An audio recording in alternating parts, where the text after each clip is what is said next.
My friends, welcome back to the channel and to the video that I owed you guys from last weekend. I didn't get around to it because if you saw that video, I was exhausted and ended up shooting another longer video. However, in what strange world that makes any sense. But anyway, this is the video that I want to produce for you guys. So here's the deal. I know a lot of you guys out there are looking for a dive watch, something similar to a Rolex Submariner. However, for whatever reason, the Rolex Submariner may not be the watch for you. It could be that you can't afford it, or it could be that it just isn't quite what you're looking for. You like the idea of the Submariner, but you're looking for something else out there that you think might suit your personality a little bit better. So what I've done here is I've come up with a list to kind of solve those purposes. You know, if it's something that you want something a little bit different, you like the idea of the Submariner, but you're looking for something else, something that might have a little bit of a different flavor to it, I got you covered in this video. And if you're looking for something a little bit more affordable, I got you covered in this video. So what we're gonna do in this video is we're gonna go from the top end of the market and work our way down to the bottom of, you know, watches that I think are comparable to the Submariner, one that's gonna be slightly more expensive than the Submariner if you want something a little bit different, a little bit more special, a little more differentiated. Or if you can't quite reach that Submariner price point, we're gonna work our way down the list and find you something a little bit more appropriate. Or I should say a little bit more affordable. So with all that said, let's go ahead and get started. Customary wristwatch check. So I'm not wearing a dive watch today, however, I am wearing a Rolex. Whenever I get a chance, I go visit the vault and I swap my watches out, and I picked up my vintage Rolex GMT Master 2 pre-ceramic, 16710, mine's the Coke bezel. So it has a very similar feel to the Rolex Submariner, although I do actually prefer this one more. So anyway guys, with all that said, long introduction out of the way, let's go ahead and get started. All right, so as I said, the premise is to start at the top of the market and work our way down. So let's say the Rolex Submariner is too common for you and you want something a little bit more special. And let's say you're not quite ready to reach that Patek Philippe Nautilus. You know, we're not talking, you don't want to go up to maybe 30, 40, 50 grand quite yet, but you want something a little bit more special, a little bit rarer than the Rolex Submariner. By the way, if you want to look at the Nautilus and the Submariner, I actually have video reviews of both of those on the channel, which I'll link to this video.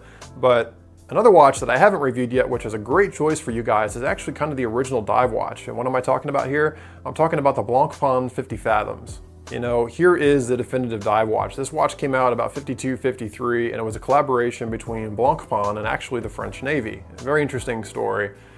It's got a timeless look. I've lusted after one of these things for many, many years, and for whatever reason, I haven't gotten around to buying one, but they're awesome, awesome pieces.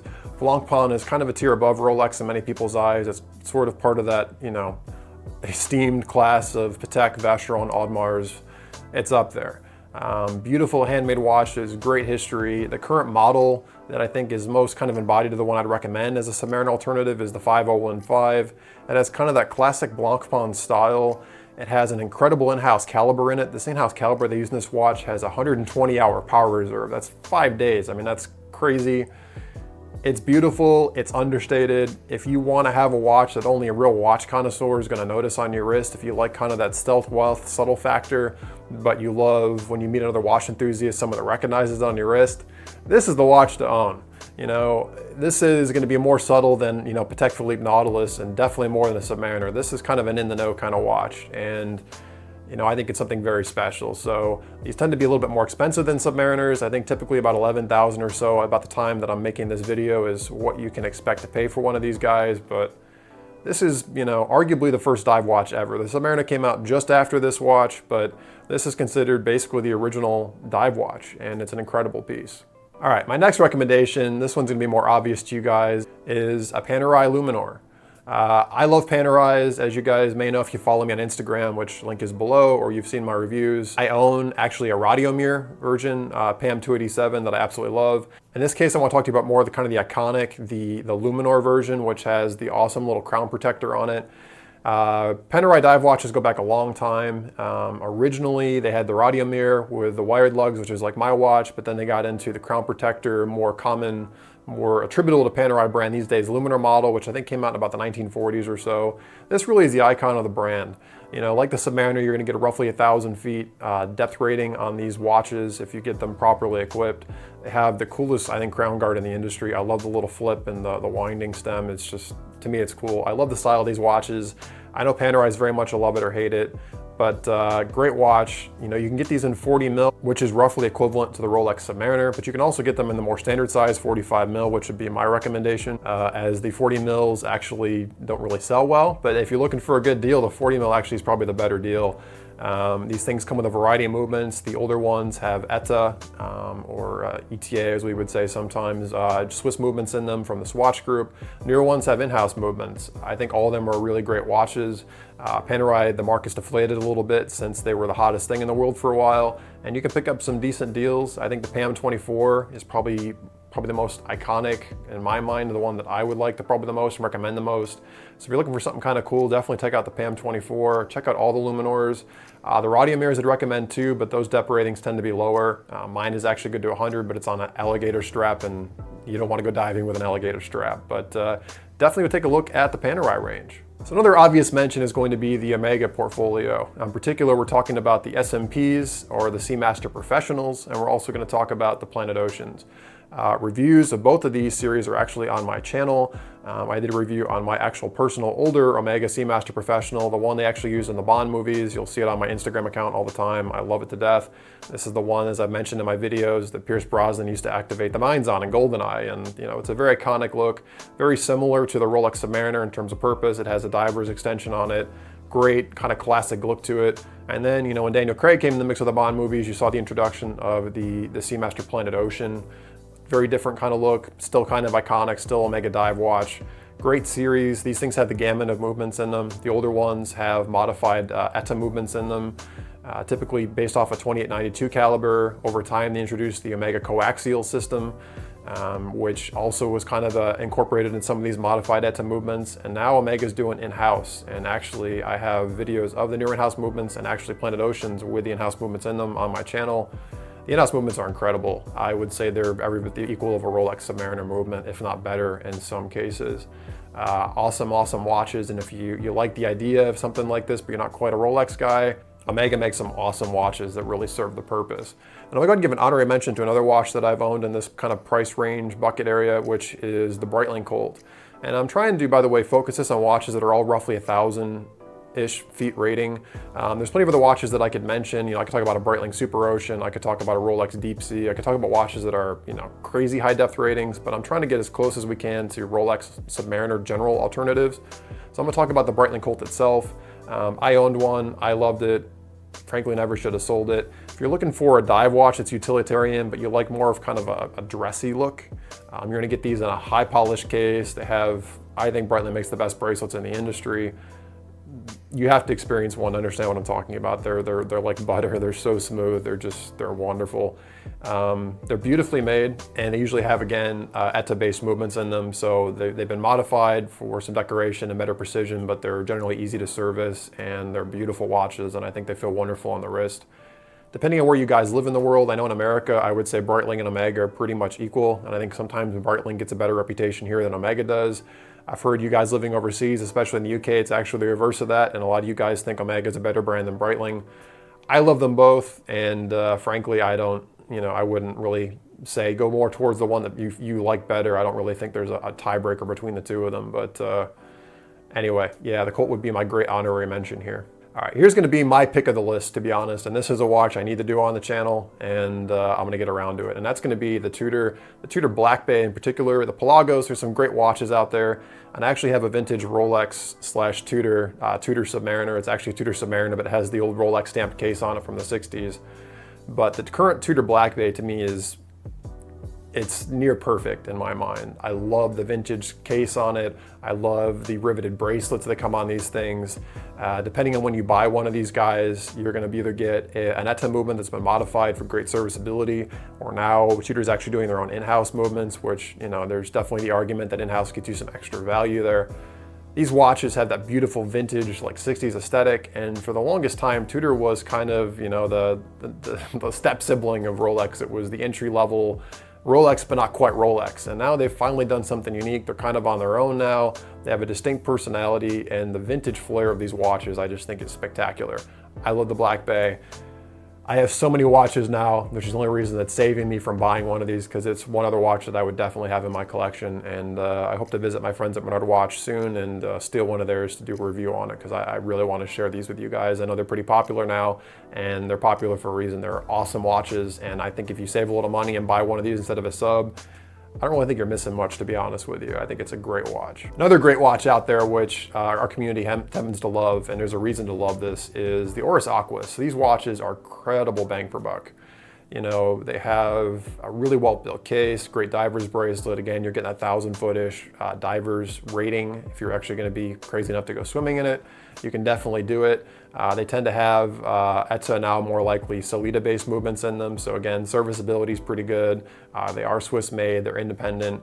They have kind of a quirk, I think, in the dive watch world, in that they place the date actually at 6 o'clock, which is something you don't see very often. I think they have a very kind of cool aesthetic. They have that definitive dive watch look, but they definitely have something bespoke to them. There's definitely an Oris vibe about them, which I like. And they're really good value. I mean, you can pick one of these things up for a couple thousand or less, actually. I've seen some of these sell used for under 1,000, and the value proposition is very strong with these watches. Would highly recommend it. Kind of an honorary mention, and a lot of you guys asking me about the Heuer Aquaracer. I think these are kind of nice. The bracelet, the engraving on the case back and stuff is pretty nice. I wouldn't quite put it in the same ballpark, definitely as an Omega or a Breitling. I think it's about there with the Oris, although I do prefer the Oris. But the Aquaracer is another great choice. It has, again, that definitive dive watch look. You can get ETA-based movements inside of these guys. You can actually get quartz movements as well. Although, if you guys have watched me for a while, you know I always say go mechanical, go automatic. To me, that's just the way to go. I mean, watchmaking, the passion of watch collecting, to me, you got to get into that mechanical love of these things. But Aquaracer is not a bad alternative as well, and you can get some of these pretty good deals used on the secondhand market. All right, so we're still above $1,000. Here's kind of two wild cards I'll throw in here for the mix. One is the Sinn U1. For those of you that don't know what that is, it's spelled S-I-N-N, but it's German, so it's Sinn. And the U1 model is really, really cool. It has a very distinct, not Bauhaus look to it. I don't quite know how I'd classify it. There's a little brutalist in it. It's got a very distinct look to it, and it's made with the same steel they make German submarines out of. And as a gearhead, engineering, connoisseur, mechanical nerd, when I hear something's made out of engineering metal that they use for submarines, obviously I'm kind of geeked out about it.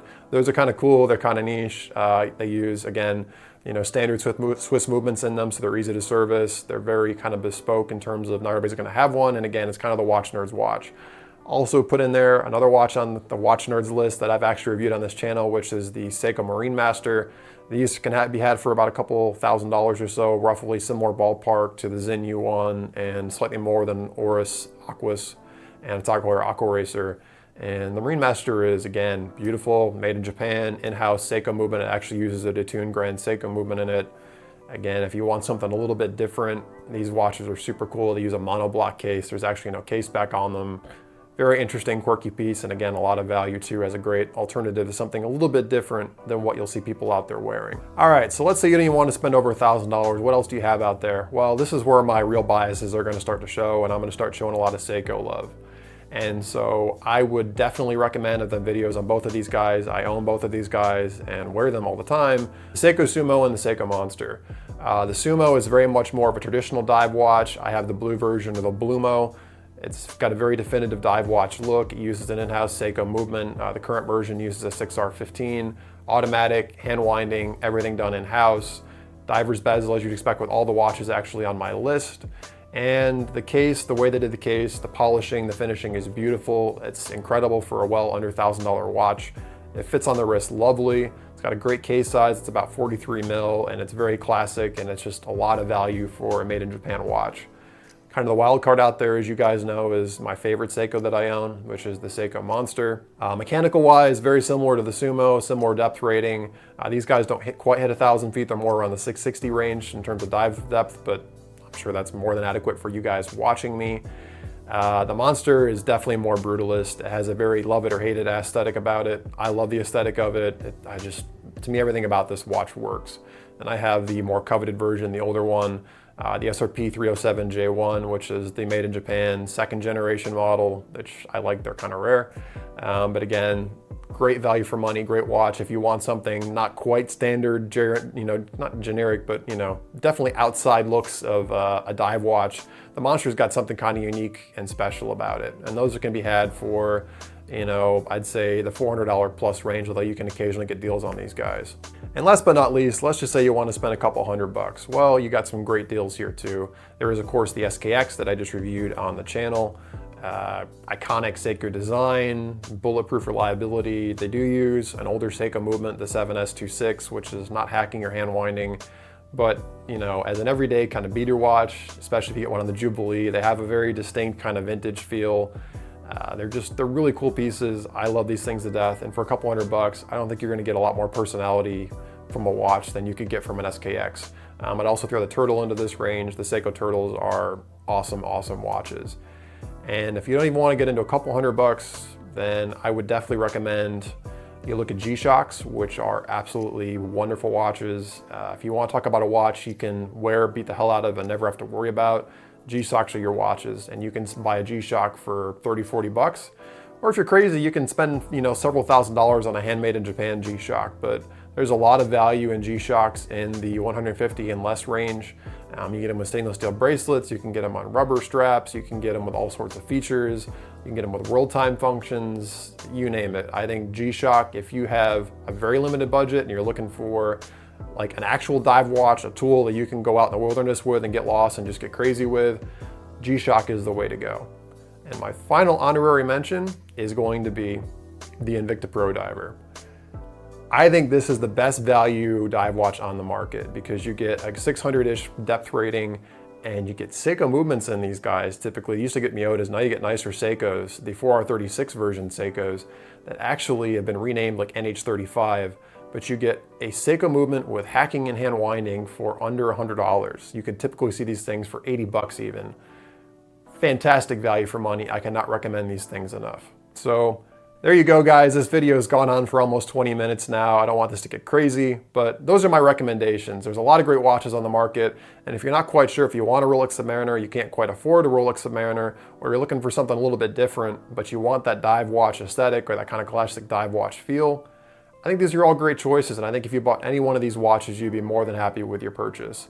So let me know what you guys think below. What do you guys think I left out? Do you guys agree, disagree with my picks? If you guys found this helpful, please give me a thumbs up. If you haven't already, please subscribe and know that future content's coming. I'm gonna keep rolling out these watch content videos as much as I can. So thank you guys as always, really, really appreciate it. Take care guys, and I'll catch you guys real soon on my next video.